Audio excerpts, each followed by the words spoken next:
नमस्ते दीदी, ओ दीदी। तो दीदी ने कहा भैया, ओ भैया। तो भैया की हालत जरा देख लीजिए क्या हो गई। भैया जी गए थे कल काशी विश्वनाथ। काशी विश्वनाथ में जो दर्शन किए हैं, हे प्रभु, वो आप लोग भी जरा मुलाहिजा कर लीजिए। खैर,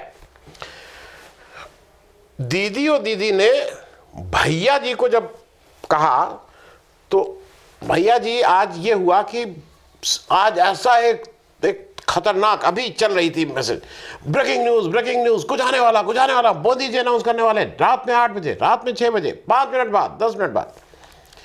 तो मोदी जी ने अनाउंस किया और उसमें पूरा टीवी सब लोग लग गए थे, कुछ ब्रेकिंग न्यूज, ऐसा वो देश हो सकता है कि आज रात में ही हिंदुस्तान 5 ट्रिलियन इकोनॉमी का सूचना दे दी जाए आपको कि हो गई।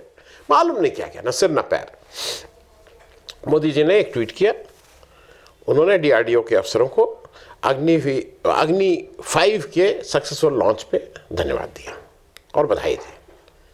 इसके लिए सुबह से हमारे जितने सरकारी चैनल हैं वो गला फाड़ रहे थे, दिन से शाम से। ये क्यों हो रहा है? मोदी जी, बीजेपी सरकार को हो क्या गया है? क्योंकि उनका जो भी कदम है ना, इस समय जो भी कर रहे हैं वो उल्टा पड़ रहा है। मतलब जो काशी विश्वनाथ में आपने किसी व्यक्ति को इस तरह से पूजा करने इस ड्रेस में देखा है? अगर आपने आज तक किसी को इस ड्रेस में देखा होगा तो भाई ये क्या पूजा कर रहे हैं। खैर, हो क्या रहा है कि मोदी जी बहुत कैलकुलेट करके, ये करके, उधर करके कुछ चलते हैं। सुरेश पचौरी जी को लाया जाता है कि सुरेश पचौरी जी आ जाएंगे और बिल्कुल लग जाएगा नैरेटिव कि अब कांग्रेस में भगदड़ और बीजेपी। सुरेश पचौरी जी बहुत पुराना मतलब कहना नहीं चाहिए किसी नेता को, अब उनका युग बीत चुका है, खत्म। मतलब ये यस्टर ईयर के लोग हैं भाई, नहीं कुछ होगा और इलेक्टोरल पॉलिटिक्स में इनसे नहीं होगा।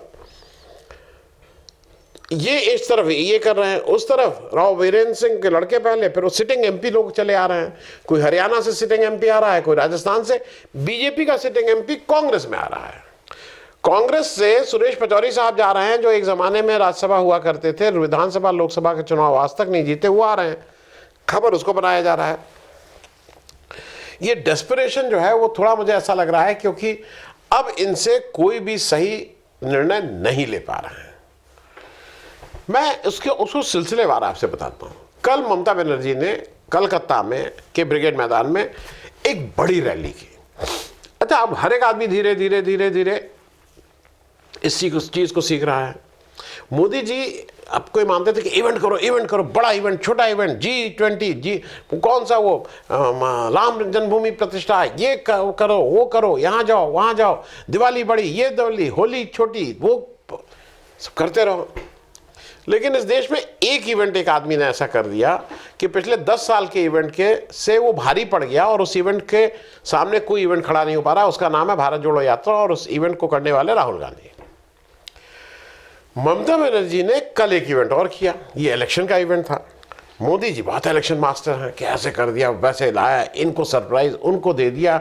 ये देखिए सुधा, वो इन्फोसिस की सुधा मूर्ति जो है वो राज्यसभा मेंबर।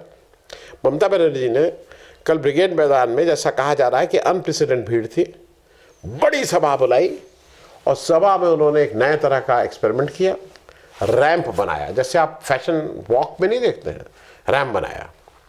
ममता दीदी उसमें सबसे आगे हवाई चप्पल पहन के ममता दीदी चली और साथ में उन्होंने 42 जो उनके उम्मीदवार हैं उनको चलवाया। अब कर लो तुम इवेंट ऐसा। मोदी जी आप भी इवेंट करिए ऐसा, आप कर पाएंगे? इवेंट बढ़िया हो गया और वहां से मैसेजिंग करनी शुरू की ठीक से, क्योंकि टीएमसी ने इन 42 सीटों पे एक साथ अनाउंस कर दिया है। मैं उस पर भी आऊंगा। लाख बीजेपी के कहने के बाद भी इंडिया की सेहत पे कोई फर्क नहीं पड़ा, इंडिया गठबंधन की। भाई उन्होंने 12 महिलाओं को दिया है 42 पे, 10 सिटिंग एमएलए है, एक राज्यसभा के सिटिंग एमपी साहब हैं, 22 में से 6 एमपीज के टिकट कटे हैं और 16 को वो मिला है। महुआ मैत्रा और इन सब लोगों को, शत्रुघ्न सिन्हा को फिर से टिकट मिल गया है। अब जरा दिक्कत कहाँ हो रही है कि ये टीएमसी का ये जो निर्णय हुआ, इससे 42 सीट्स का जो उन्होंने एक तरफा कहा जा रहा है ऐलान कर दिया, उससे क्या फर्क पड़ा? पहली चीज, कांग्रेस ने स्पष्ट कहा है, मल्लिकार्जुन खड़गे ने, कि हमारा गठबंधन खत्म नहीं हुआ, वो कभी हो भी सकता है। ममता बनर्जी कह रही मैं इंडिया गठबंधन का पार्ट हूं, भले ही मैंने अनाउंस कर दिया। ये मैं इसलिए कह रहा हूं कि वो अपने को पार्ट ऑफ इंडिया गठबंधन। और एक चीज और याद रखिएगा, कोई स्टेटमेंट नहीं जारी किया है कि उनकी ये गलती। वो कह रही थी लेट हो रहा है। मैं इसलिए याद रखना है आप सबको कि ये भी नहीं भूलना चाहिए कि मल्लिकार्जुन खड़गे जी का एज अध्यक्ष ऑफ इंडिया गठबंधन का नाम प्रपोज बार बार ममता बनर्जी की थी। वो इंसिस्ट भी की थी उनको बना दीजिए, जहां पे नीतीश कुमार जी को ऑब्जेक्शन था और वो नहीं हो पाया था, लेकिन इनिशिएट उन्होंने किया था, अपनी तरफ से उन्होंने भरपूर चेष्टा की थी। क्योंकि अब मूल सवाल ये रह गया है कि वेस्ट बंगाल में ममता बनर्जी के एक्शन से इंडिया गठबंधन की सीटें बढ़ेंगी कि घटेंगी? मतलब इंडिया गठबंधन में नेशनल लेवल पे तृणमूल कांग्रेस भी है और लेफ्ट पार्टीज भी हैं। सबका कंबाइंड अगर देखा जाएगा तो बढ़ेगा कि घटेगा, इस पे चर्चा हो सकती है। दूसरा, मैं एक और आपसे वो कर लूं, जो एक सबसे ज्यादा कल चर्चा जिस टिकट पे हुई वो था यूसुफ पठान का। यूसुफ पठान गुजरात के रहने वाले हैं, इरफान पठान के छोटे भाई हैं। यूसुफ का डेब्यू इरफान के बाद हुआ। बेहतरीन क्रिकेट खेलते हैं, बहुत मेहनत से खेलते हैं,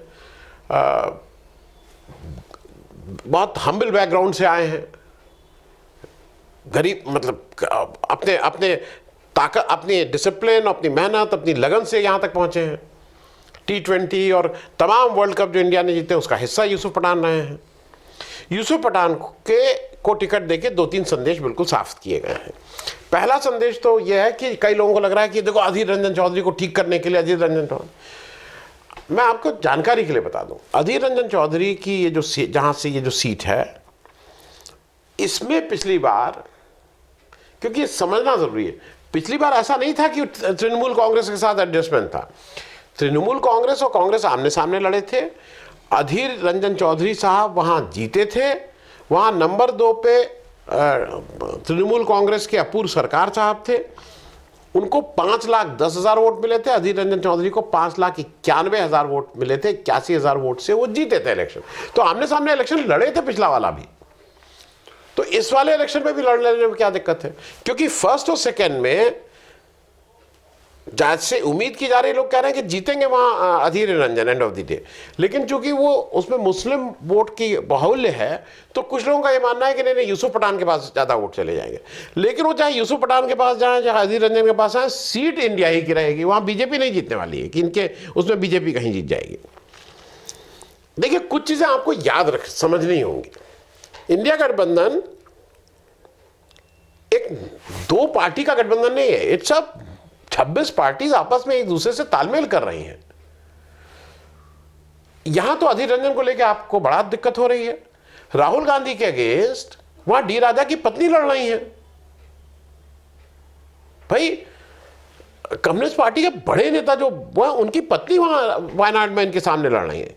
हल्ला मच रहा है। पिछली बार भी कम्युनिस्ट पार्टी का एक मजबूत कैंडिडेट लड़ा था राहुल गांधी के सामने, लेकिन जीतेगा तो इंडिया ही का कैंडिडेट जीतेगा और हारेगा तो इंडिया ही कैंडिडेट जीतेगा, वो इंडिया का होगा, हारेगा वो इंडिया का होगा। तो इसमें फर्क इंडिया को क्या पड़ा? इस गणित को मोदी जी क्रैक नहीं कर पा रहे हैं। उनके जो चाणक्य हैं उनको समझ नहीं आ रहा है ये एक नया कौन सी इक्वेशन आ गई, चित भी मेरी पट भी मेरी, तो चित भी इनकी पट भी उनकी। मैं एक चीज और, यूसुफ पठान अधीर रंजन चौधरी के सामने अगर आप बिल्कुल, क्या स्ट्रॉन्ग कैंडिडेट दे दिया है टीएमसी ने? अधीर रंजन चौधरी को लोकल बंगाली कैंडिडेट को हैंडल करना जो रूटेड हो तृणमूल का, वो ज़्यादा आसान था कि यूसुफ पठान ज़्यादा आसान है। एक और चीज़ मैं बताऊंगा, मैं ममता बनर्जी की इस बात का कायल हूं।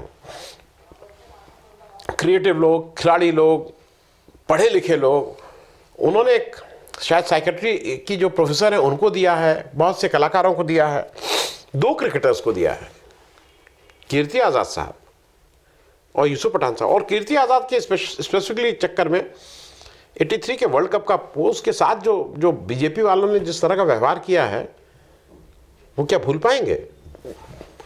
बड़े पॉलिटिकल फैमिली का व्यक्ति अपने दम से जीत के इलेक्शन आते थे, लेकिन उनके साथ क्या किया गया?